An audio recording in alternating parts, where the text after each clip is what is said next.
की विटेचा आकार असतो ती इष्टिकाची ती, बरोबर. आणि हा काय ठोकळा, जसं बॉक्स सर्व बाजू समान असतात, सर्व कोपरे समान असतात, समान मापीच्या बाजू असतात आणि त्यापासून बनलेला असतो तो ठोकळा. जसं की फॉर एक्झाम्पल हा खडूचा बॉक्स, हा कसा आहे, कसा करायचा, घन आहे की ठोकळा आहे, घन ठोकळा आहे. आणि इष्टिकाची ती किती कशी असते, बरोबर आपलं जसं की डस्टर, बरोबर, जसं की डस्टर विटेचा आकार असतो त्या पद्धतीने असते ती इष्टिकाची ती. आलं लक्षात सर्वांच्या. तर या घनची म्हणजे ठोकळ्याची रचना कशी असते बघा.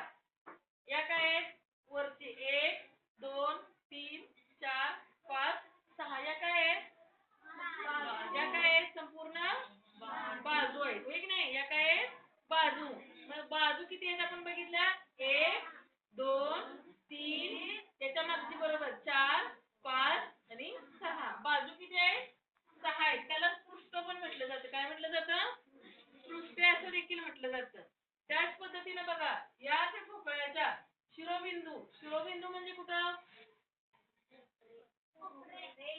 Point, लास्टचे point 1 2 3 4. मग हे 4 आहेत तर आणखीन किती असणार आहेत, मागचे पाठीमागचे 4. मग 4 आणि 4 दोन्ही मिळून किती होणार, 8. मग सगळे कव्हर झाले ना आपले, बरोबर आहे की नाही. 1 2 3 4 इथं मागचे 5 6 7 8 म्हणजे अजून एकूण किती शिरोबिंदू आहेत, 8 शिरोबिंदू आहेत. त्याच पद्धतीनं कडा, कडा म्हणजे काय येते, तर ह्या जे काय असतात की नाही, त्या काय येणार कडा. 1 2 3 4 बरोबर. आणि पाठीमागच्या 4 किती झाल्या, 8. आणि ह्या साईडच्या राहिल्यात 9 10 11 आणि 12.